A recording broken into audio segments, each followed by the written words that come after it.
know you moved it.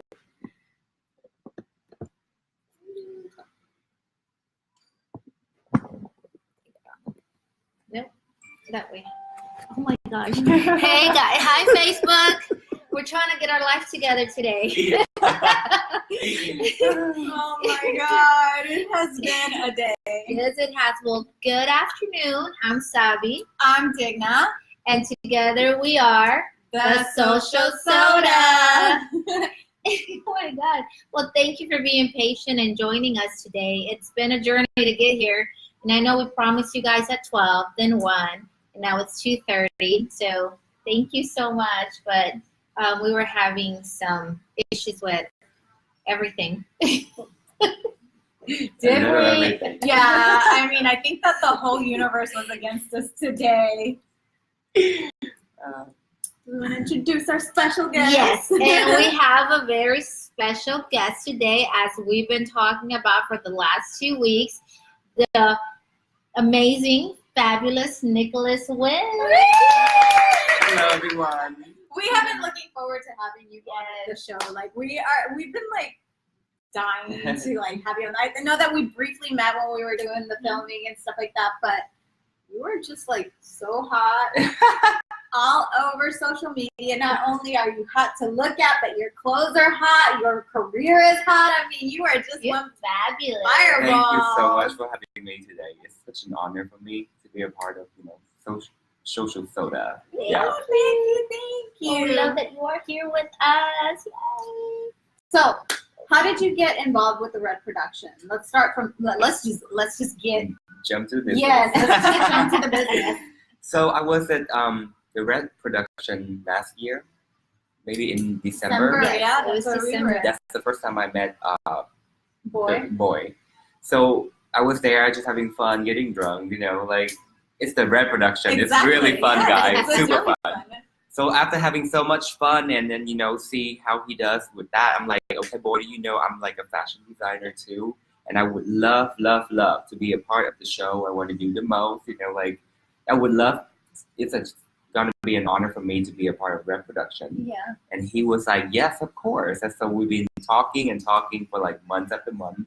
And finally, we're almost there. Yes, it's been, oh my gosh, how many, like, more than 6 months in the making. And more than 6 months in the making. That is awesome. I know, and let me just say, I'm excited about that because we've stalked you, and we love all your pieces from the beginning to your most recent line.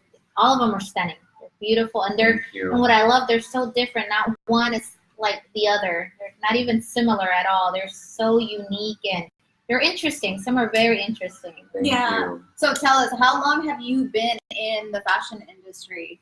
How did it all begin? Well, it's 6 years now. I'm working on my 6th collections. So everything started out in 2014. Okay. That was my last year of college, and it's Here gonna in get Houston? pretty. Yes, Okay. here in Houston, it's gonna get pretty deep.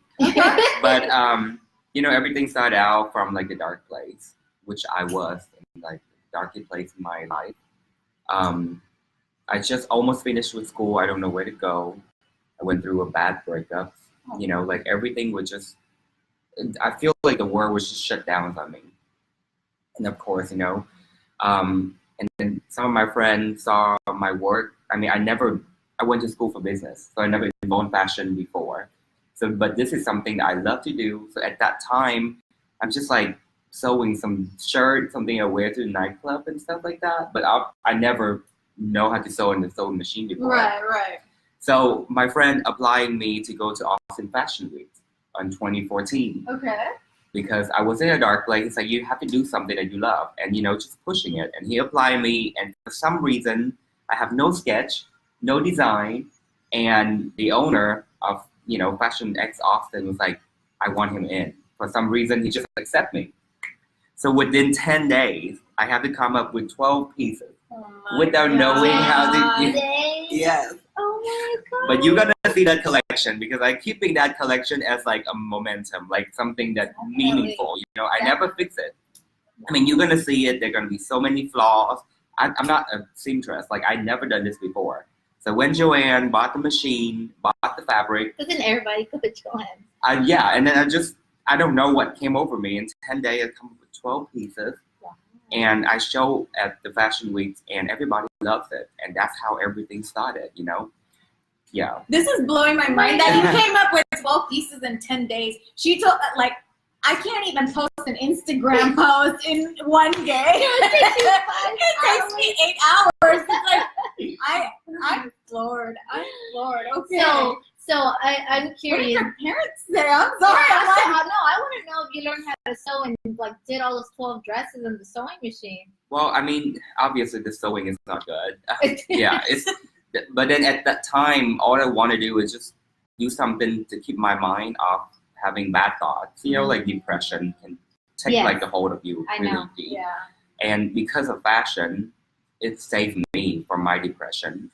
And, you know, I push every anger, every, you know, feelings toward that. Because you focused all your energy into that one thing and it became something so constructive and productive. Yeah. So, yeah, I push all my feelings aside and just focusing doing that because, I mean, this is a deadline, you know, I have to make it. But this is such an honor for them to having me. And if I don't push through, nobody will respect me. You know, I cannot even respect myself. I don't do that. Yeah. So I have to do it.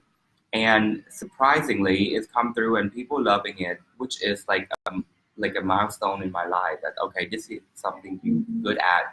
You have to keep pushing. You have to keep doing it. And I've been telling myself that every single day. Well, for one, you have a gift. And I feel that people could see the passion in your work, even if it wasn't like the most professional, but it was a labor of love for you. Yes. So everybody could, like, that work translated through your dresses, even if the sewing might not have been the best. But and people, I guess, they can see that. They see beyond the little flaw. They saw how much love and effort you put into those 12 dresses. I'm so excited to see them. I'm really, I think it's like a little piece of history, of your history, to see the garments that have the flaws and maybe kind of unfinished or whatever. So I think that is really cool. Well, you definitely, I feel, would have evolved because from that to the couture dresses that you're doing now, because they are, wow. I mean, they're amazing. Like, you have some stunning, beautiful dresses. Thank you. So, What inspired your first look? Like, what was like the theme of the first look that you had? So the first collection, I called it Bang Bang. I love it. It's the theme song was that song Bang Bang 2. So the idea was Bang Bang, he shot me down. Bang Bang, I hit the ground. Oh, I love it. So that is at that moment in time, that's how I feel. You know, I feel hurt, I feel pain going through like the breakups of my life, you know. And so idea is just the whole collection, mostly dark, like black. Everything was really dark, extremely dark. And, you know, like I use gold color and just splash it on the garment. So it's not my idea of like, you know, I creating art. So my idea of that is like pushing, you know, when you got shot, bang, bang, you normally bleed blood. But for me, I'm bleeding gold. Like, so That's what I was thinking. So that was the gosh, idea. So all the yes. dress is black and gold. And then, you know, it's getting darker to like a lighter version at the end. Because, you know, the healing. I feel like some part of me just lifting off, you know, the heavy part, just somehow helping me. So that's how fashion get involved in my life very deeply. And since then, every single collection carry a meaningful part to me. A lot of time, you know, a lot of designers don't call themselves artists because they just they are designer. But for me, I don't just designing clothes because that's not what I'm doing. For me, it's more about creating art. I like making things that meaningful to me, that also affecting people's feelings in the way that when they wear it, they can feel like the feeling rushing through them. You know what I mean? So that's the whole idea why fashion was, you know, play a big part of my life. That's so cute. So metaphorical. Oh my God, no, I love it. So where are you from? I know that we had a conversation earlier, but where are you from? So I'm originally from Vietnam. I moved here when I was 15, all by myself. Is that where some of where you were saying that you were dark. I mean, I'm sure that it's Yes. like if you go into a breakup and then you don't even have your parents, that Mhm. that can be really sad. Yes. Well, I moved here when I was 15 by myself as international student. Um, I go to school, go to life, but one thing that really I'm very blessed with is my friends. Like every single friend I have since the day of moving here until now, they become closer and closer every day. They're just not they're not just friends, they become my family. Yeah. And every single thing I'm going through, I have my biggest support. It's my friend. Every single show I have, they try to make it to just be there for me Yeah. because they know that I don't have that kind of support from my family side. I think also it's because they believe in you. Thank you. Yes, I mean they definitely believe in me, and I can feel that. Like I can feel the love. The kind of love that you don't need to say, you don't need to talk every day. But you already know it's there. Like when you pick up the phone, it's like I'm there. I know exactly what you're going through because it's like I moved to Las Vegas and it was just me, and honestly it's like I had my group of girlfriends that they are your like lifeline. they're my family. Like Mhm. I won't see them for months at a time, but it's like when we show up to each other's city, it's like there's no catching up because we're always on the same Get page. it. yeah. Yes. If something's wrong, it's like they're there. They sense it. It's like, hey, just checking up on you. So I know exactly, and it means so much. When you have people that love you like family. Absolutely. So Well, it honestly makes a world of difference because when you're going through a dark place or you're feeling alone and you feel that you have nobody, and somebody who is not family shows you love and they show that they're there for you, it could definitely bring you out of that place that you're feeling that you're in because depression is a scary thing and people don't understand. They just always say, get over it, you're just whatever, but it's not. It's hard, and it's hard to get out of it when you're in there. So it's important to have that support from friends or family, whoever is your support system. And I think that it's really nice that you are being very vocal about having the depression, the anxiety and all of that stuff. Because back in the day, it's like it was brushed off. It was Yes. it was shown like you're just making it up or whatever. And it is a real thing. We've seen so many Yeah. people go through it. And on that note, I want everybody to know too is that if you have friends who like go through depression, don't when they share things with you, don't try to be like, oh, it's gonna get better. That's not what they want to hear. At the moment, you might think that's what they're going through, that's what they want to hear from you. It's not. When you have friends with depression that come to you or family, all you need to do is just be quiet, just zip up and give them just listen. That's all they want. All they want is just somebody to just listen, whether they right or wrong. That's what they need to do. Because if you start telling them it's gonna get better, start telling them things, that's not what they want to hear. It's just I think gonna push them further irritating. away. It's irritating Yes. because I'm sure that deep down they know, but it doesn't feel like it is. Yeah. And people don't understand that words hurt just as deep as because physical bruises, scars will go away, but those wounds that people say verbally, emotionally, they don't heal sometimes. Yeah. And they linger. Now I would say words. People say, "Oh, get over it." It's not, but they linger. Yeah. They stay there in And your mind. that's why they're pushing those person even further to depression. Exactly, that's what I was gonna Yeah. say because it's kind of like your trust has been betrayed even harder when it's like you're seeking out somebody when you are at your most vulnerable moment, and to then be kind of like Yeah. pushed away. And then it's not even that. It's sometimes when you over caring could pushing them away too. Like it's like that's why it's so hard for them to share with family members because obviously the family love them so much. So the first thing they're gonna come out of the mouth like, stop doing that. Like I love you, I care about you. Like they know that. They already know that. It's just that the more you're saying things like that, it just start pushing them further away. Sometimes all they need is just have somebody just lean on. They just need you to be quiet exactly. and let them lean on your shoulder. Yes. And I feel like I see that a lot more with the younger generation, like millennials, just because they don't know what they want to do. It's school, it's family. I see it a lot. I'm a mother of adult children, and I hear their conversations, and sometimes it's frustrating for me as a parent because sometimes when I feel that they're down, and I wish that I could make it better, and and there's nothing that I can do sometimes to make them feel okay. Now I understand that sometimes I just gotta let them go through the motions. I just gotta be quiet and let them be, because as a mom, you just like you want to hover and you want to make it okay, and you try to like give them tough love, and then you try to tell them that how to fix their life, and they're like they don't want to hear it. They don't. I mean, I understand you completely. Like that's how I feel. Like so when I was here, I have no family. I grow up. I went through life by learning it. I make mistake. I go through it. I make mistake. I go through it. Like that's how I grow up. For the past 15 years in the U.S. And now my mom, my brother just come here. My brother is so much younger than me. And everything he does, I want to be there to tell him that, hey, I went through the same situation. But obviously, they're not going to listen to me. Like, and it become frustration. Like, I've been through this. Like, I'm trying to share with you my life, and you don't even listen. Like, I guess you just have to go through it. Do you know who I am? I mean, they're like, you're old. Who are you? Yeah. I mean, the only best way to let them deal with their teenagers is have to let them, roughen them up by let them live their life and make their mistake. Well, those are your battle scars, and you wear them proudly.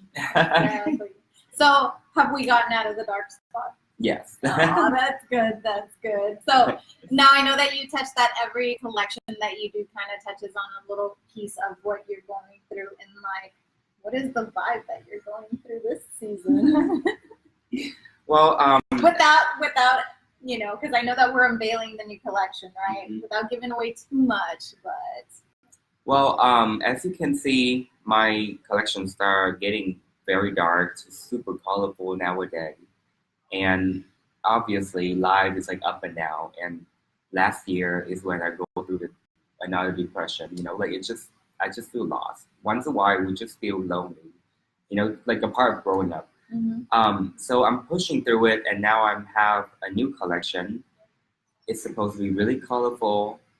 Again, super colorful, but more like focusing color. It's not going to be multicolored crazy things, but it's very focused, very, Since it's very different, can I ask, is it because you found love? What's different that has made you like from dark to colorful? I mean, there has to have been something that has impacted that. Well, I haven't found love yet. It's not easy for me in that department. I'm just too picky. But for what this is a year I'm turning 30. I'm turning 30 in June. Yeah, and then and then one of my friends told me that, Nicholas, have fun. By the time you're turning 30, you will understand what I'm trying to tell you. For the past 3 years, it's going to change. Your life will change completely. And obviously, the last couple of months of my 29, I already start seeing things that I normally brush it through. I start focusing back on what I love, what I want to do with my life, and so that's how it started out. We're live. It's over there. Hey guys. But you know what I've come to find from our experience, because I'm 40, I'm gonna be 41, and Digna's 36. So she's still in the middle of her 30s. I've already past my 30s, but at this age, you're confident enough to not give a damn. Absolutely. And you start living for yourself. Yes. And you're like, oh, you don't like me, or you don't like this? Oh well, live with it. I always say, I'm like, look, I am not an acquired taste, okay? If you don't like me, that's on you. I always tell people, that sounds like a personal problem, not a savvy problem. And and before I used to be so soft-spoken, or I was a people pleaser. I always want to make sure everybody's happy and everybody's good. But now it's like, no, hold on, I'm not okay with that. Yeah. She laughs at me all the time. She's like, who is this savvy? Yeah, absolutely. I mean, obviously, I agree 100%. Like, that's what I'm going through too. Like, this is not who I comfortable with, like, 3 years back. Yeah. Like, all my friends like, why are you so scared going out being you? And, like, just do whatever you need to do. It's scary because going through that time, like, you always want that kind of, like, support or that kind of, like, value from other people, like, it's just scary. I always do things that just make people comfortable and try to make people happy. But then the when past, you should be worried about making you exactly. Well, the problem I feel with a lot of us is we always try to find validation in others. Yes. And we always make the mistake. I know I have. I don't anymore. I would always ask, "How do I look? Do I look okay?" And then I started to think, what does it matter what they think? It's an expression of myself. It's what I like. You know, I don't feel that I should ask you how I look. If I like it enough, I feel funny, cute, whatever, then I should be able to walk out of the house with confidence. But I think that comes with time because sometimes you're just like, I don't know. Like, And sorry, but to jump around, but speaking of validation, have you ever been like putting together a garment and you're just like, oh my gosh, are people gonna like it? Like, because I mean, you have some garments out there that are like out there. They're very unique. They're very different than what's out there. Do you ever feel like? Yes, absolutely. And I bet you anything, those are probably my favorites. So I went through. Obviously, I started with jumping in fashion, just like jumping in the water. There's no in middle ground. There's no between. That's the scary part because fashion is expensive. I spent a lot of time, a lot of money to creating these garments. Like everything is handmade. It costs a lot to make. Yeah, I can imagine. And it's not just about the cost, it's about the art, about the creativity. And you know, I value that because I have so many friends, artists, like designer, like I admire them. You know, like it's maybe this it's not valuable in like the money wise, but the value in the creative wise. well, You know, like time is the most valuable thing that you can give somebody, and it's hard to put a value on it because people sometimes cannot appreciate the time that it's given. exactly. And then the thing is that like, did you think about that when you see that garment, or he thought about it? You know what I mean? Like it's about the creative mind. Like you have to respect that. People come up with things that amazing to make the world better. You have to respect that. And you know, sometimes maybe it's not even expensive fabric or quality. It's the idea that's worth the money. You know. Well, last week you did a photo shoot with Patty, and and the dress that you put on her, that was a hand beaded garment. It was beautiful, it was stunning, and I'm sure that hand sewing those what are they called? And beads, like crystal. The beads, that is very time consuming. That's exhausting. So I mean, Now, do you do that, or do you have somebody that I does have my that? studio. Okay. Yes. So I don't sew the garment myself because I want to sell it to my client like the best quality. So I have a team of I have my studio. My main studio is in Vietnam. So on my second collection, I went to Vietnam, set up my studios there. I have a team of couturier working on garments, and everything is in-house made. So it's very quality focused. So everything is quality control over me. So I want to make sure my client have everything like perfection. So if I go to Vietnam, can I stop by your studio? I'm telling you, I'm gonna make this happen. Yes, of course. Great. If I'm there, I would give you a tour. Awesome. So that, and then back to the question. So on my third collection is when I start feeling down because I'm afraid that things I do, people don't wear, they don't buy it, they don't appreciate, they don't wear it. So I start falling down the path that like start creating things that I can sell, and that make me realize that I am again, you know, feeling like I have to please everybody, and that is a downer. You know, like I'm scared of what people are gonna react. Like, okay, I'm 3-4 collection deep now. Like, there's no going back for me. I spent so much money already. I have to make money, so I have to like, okay, let's just make something that basic, like normal, that my people can buy and wear. But of course, it's still a fail because you know, like that's not who I am, and obviously people don't see the value in it because I don't really pour my heart into it. But then after that, it's when I get my confidence back. It's when I'm like, okay, you know what? My client came to me. Is a client that wants something different. They pay good amount of money to something different, something unique just for themselves. And that is changing the way I'm thinking. I'm like, okay, from now on, I'm just gonna start creating, doing things that I love, and people just start falling into that or not. You know, like I want the clientele that appreciate what I do and what I do for them. You know, like it's just hard when you come to me. It's like, okay, I want this dress look like this photo and this like that. I'm like, I am really sorry. Like, I love that dress, but that's not my design. It's almost like, it's more like kind of hurt me. Like, you know, like, okay, I want to, let me look at your body. Let me decide what's good for And you. that's a true fashion designer. They have to look at you, see what works with you, right? Like you have to be able to know what you're working with. They can't. I don't know. No, I just love to follow you and see like when you start getting creative and you're like we need a measure in the day of NPN. Yes. We do need one. It's disrespectful to you, honestly. I would feel that somebody walks in and says, "Make me this dress that another designer made." You know, I think that's disrespectful to the designer. Yes, to a lot of designers too. I agree. But I mean, it's hard because designers need to make money, you know, and sometimes they just have to push it and make it because they need money to creating things that they love, you know. Because where do they go? Like they're done with school, where else do they go? You know. So that's why I try to do a lot of good things, and I try to supporting the local as much as I can in any way. And one thing I always say, and mark my word, that all the good people that from Texas, leaving Texas to go to LA or bigger city to just make the name for themselves.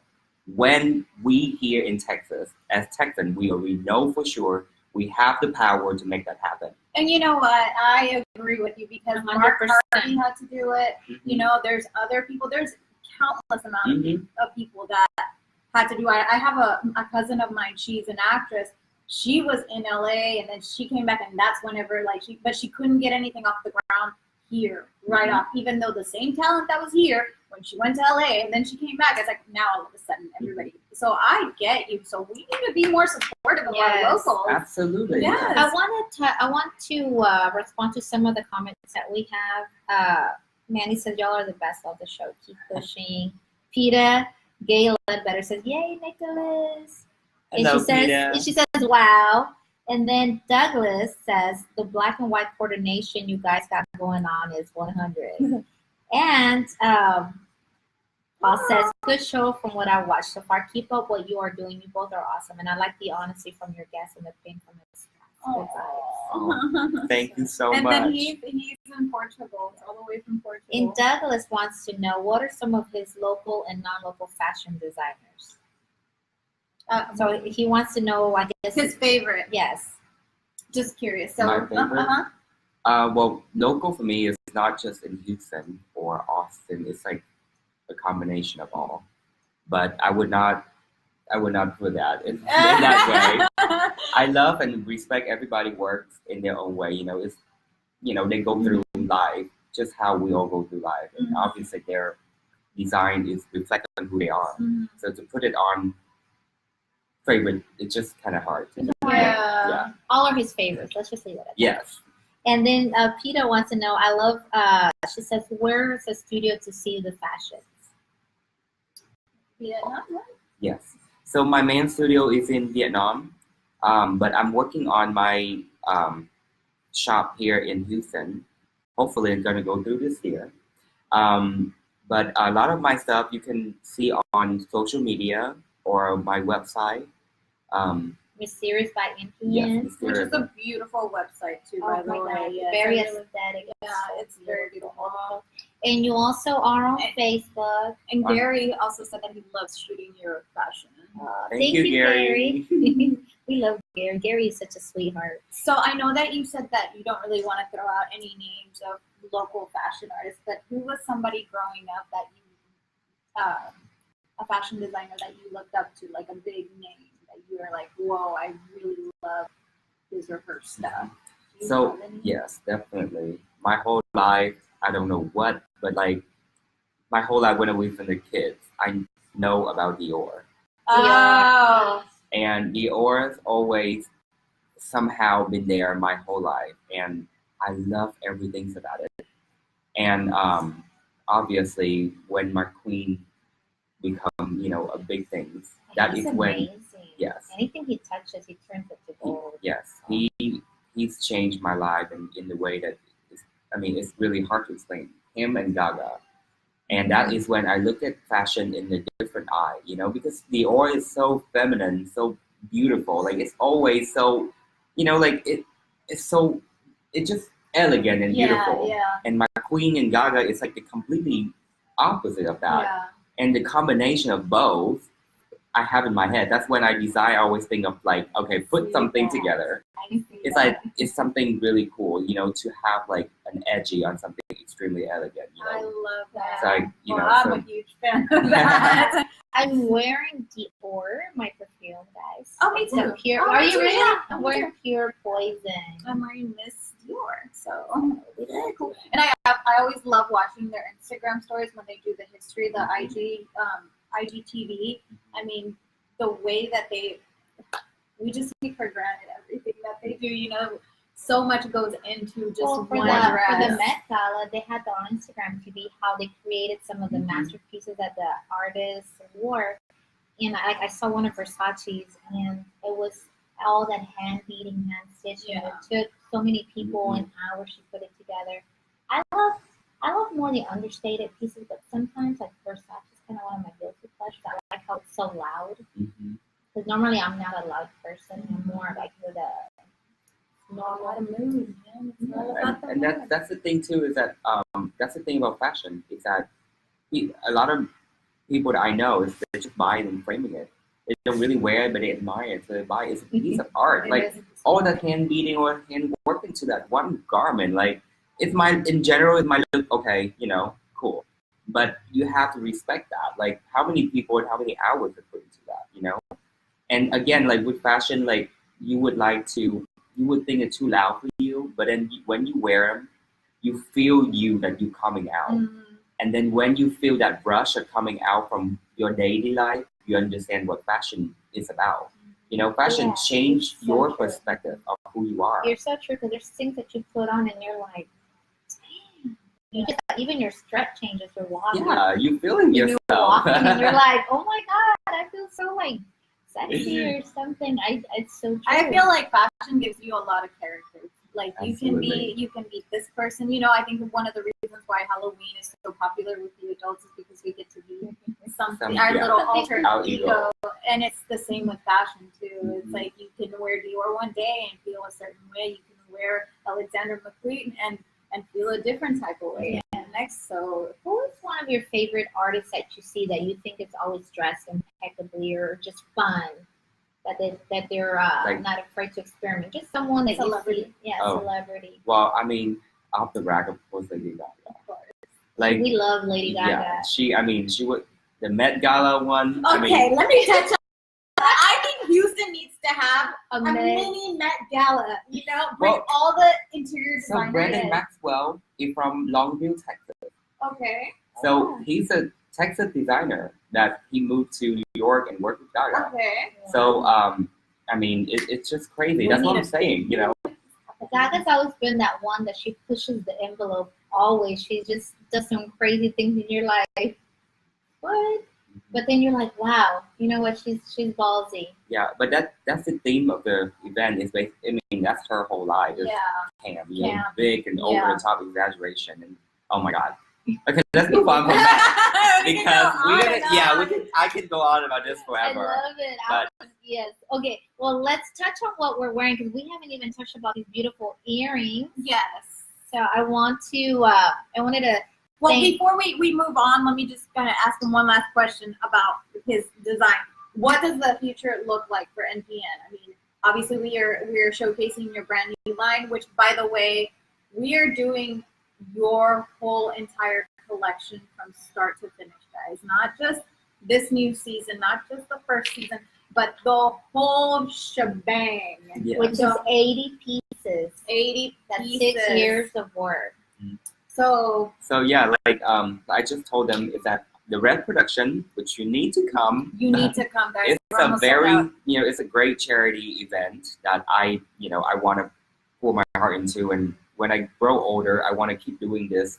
Like a part of doing fashion is doing charity work, to giving back to the community that raised me. And with this show, I am going to showcase my collection from the very start until my latest one. So you will see how much I grow and how much the garment change over the time and play a different part of my life. Also, there's going to be a quick fun documentary about my life. A lot of you know about me. Yeah, a lot of you know or might heard about me, but it would be an honor to share my story in the way that everybody can understand. Well, you can said see. it correctly. They've heard of you. They don't know you. Yeah. So this is the So now this is the opportunity to get to know me. So get that ticket and come see me. yes. With that being said, Yes. Nicole Weber is asking, who is that you're talking to with the beautiful makeup? It is the amazing Nicholas Nguyen, who is the designer of the Red Production. And he is showcasing, like he said, all his pieces from 6 years of work.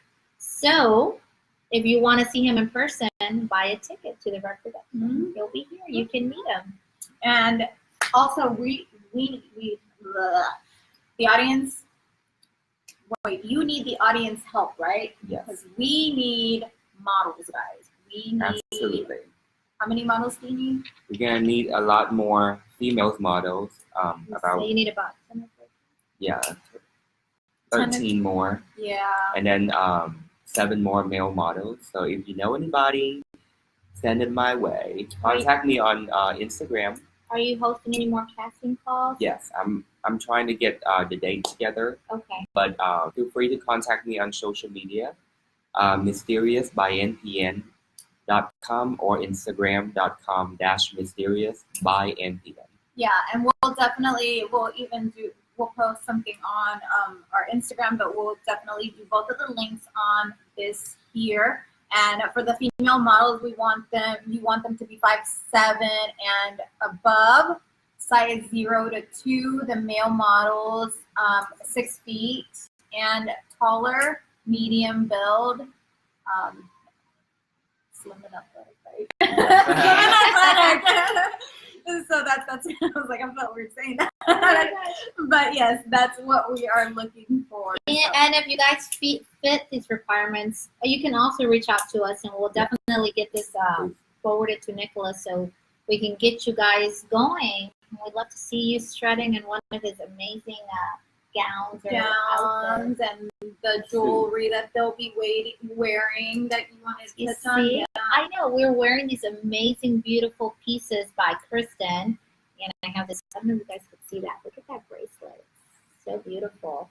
So she is the designer that is going to be, putting the jewelry on all your models with your amazing dresses. Yeah, and they'll be doing the installation models too that are going to be scattered throughout the venue. How exciting. And I think these are also handmade. They are handmade by mothers.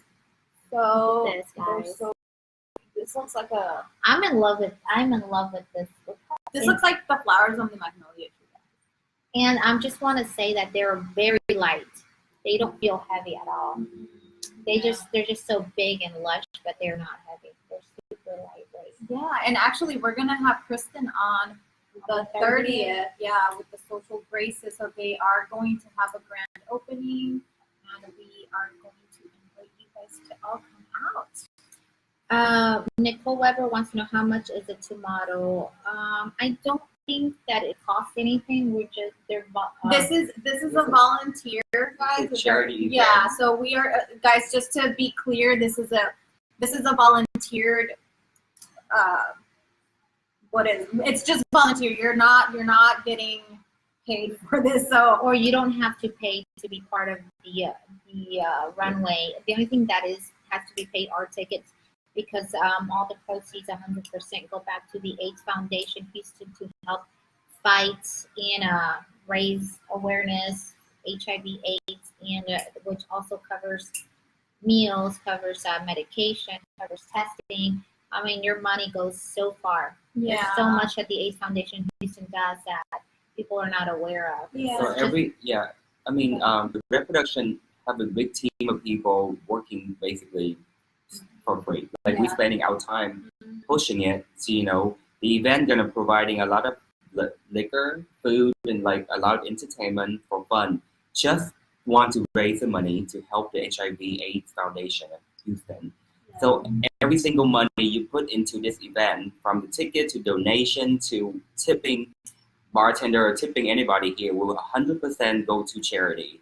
So this is a great cause, guys. So, please get a ticket. Come see us, having fun. Guys, $25 and like $50 for a couple. I mean, you spend more than that at the movies, guys. Let's be honest. You spend more than that at the movies. Yeah, for popcorn and chocolate. Popcorn is like $10. Here you can get food and alcohol all night. And hang out with the fabulous Nicholas Nguyen, Patty Lynn Potter. I mean, it's just gonna be an incredible night.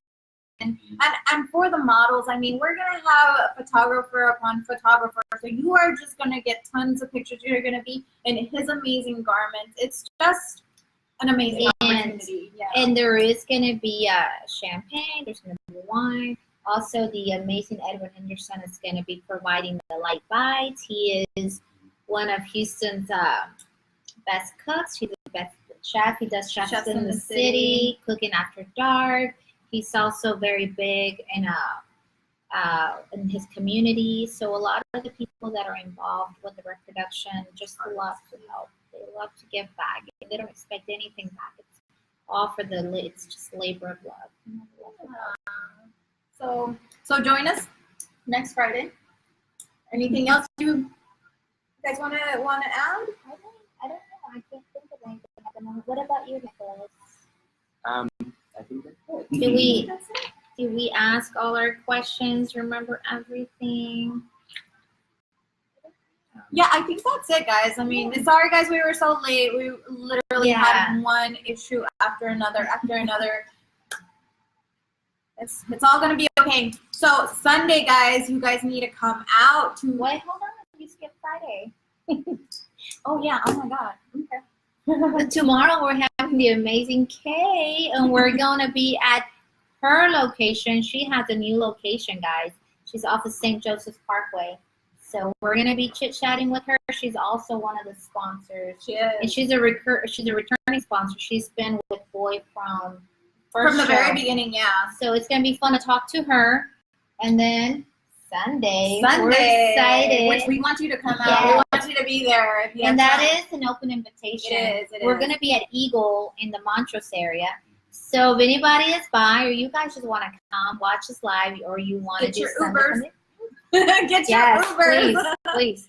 It's going to be fun, and it is Hail to the Queens. So we are honoring our queens, which is our drag queens, drama queens, beauty queens, fashion queens. All of them. So come on out, hang out with us. What time are we? We're going to go, we say noon, but you guys, I mean. We're going to try to be. That's a rock. We're going to try. We're going to try to. We're going to try to be on time, but, that all depends on the internet and all that stuff. So, guys, thank you so much for tuning in again. Catch us again tomorrow, 12 o'clock. So we will see you there. Bye, guys.